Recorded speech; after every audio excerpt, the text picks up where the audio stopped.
When did synthetic, ultra-processed food become safer than whole foods, natural foods, foods that grow in the ground or from animals that eat on the ground? Well, if you listen to nutritionists employed by various kibble companies, you would be forgiven for thinking that actually synthetic and ultra-processed food is how we should all be eating, because there is so much BS that comes out of there. Now, my name is Dr. Helene. I'm an emergency medicine doctor. I'm not a vet, but I am very interested in nutrition. I'm also a certified animal aromatherapy specialist, and I love to help people with an integrative approach to their health and that of their pets, and that includes using nutrition.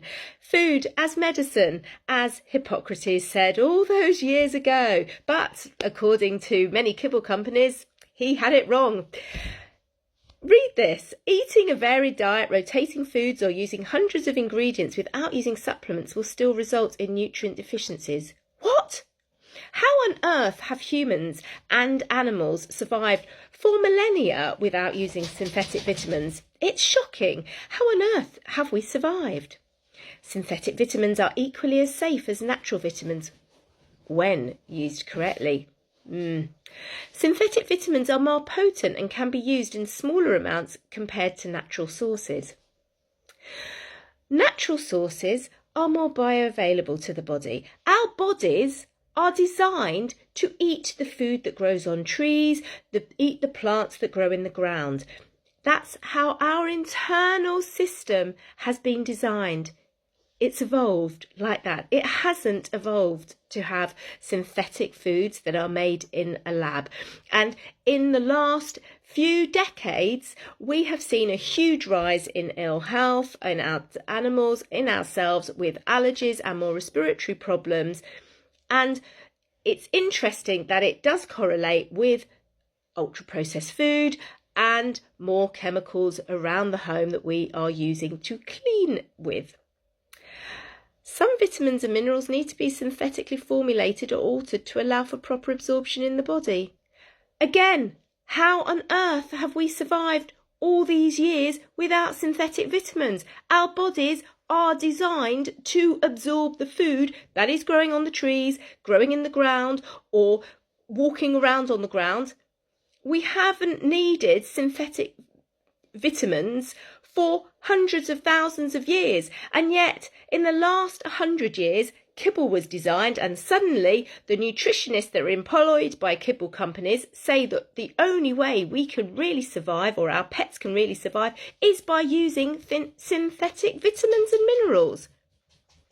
Getting advice from here would be like me saying to patients, go and check out the McDonald's School of Nutrition or the Burger King School of Nutrition. It's completely bonkers. And the final one, all diets require some form of vitamin and mineral supplementation to be complete and balanced. Really? Really? Now, I do like a few supplements, and I think they can be very useful, but whole food ones. It isn't necessary to take synthetic anything. And I think personally, the more we mess around with nature, the more trouble we get into. Where is it going so wrong that vets are telling us off for feeding our dogs whole foods, for feeding our dogs vegetables and fruit and raw food? Oh, because we should just be feeding them ultra-processed food. Now, it's not really vets' fault, because the only education they get on nutrition is from the kibble companies. They're the ones who go into the vet schools and educate. And any time you see a vet who is recommending you check out the, insert here, the Hills or the Purina School of Nutrition for some advice, just run. There are loads and loads of canine nutritionists who can give you proper advice that, you know, isn't just about kibble, isn't just about raw food, but is right for your dog. Now, it may be that some dogs need kibble, and I'm not trying to diss you if you do feed your dog kibble. Just be open to what is around, and adding in fresh foods can only be beneficial. But don't take some of this really, really bad nutrition advice as gospel.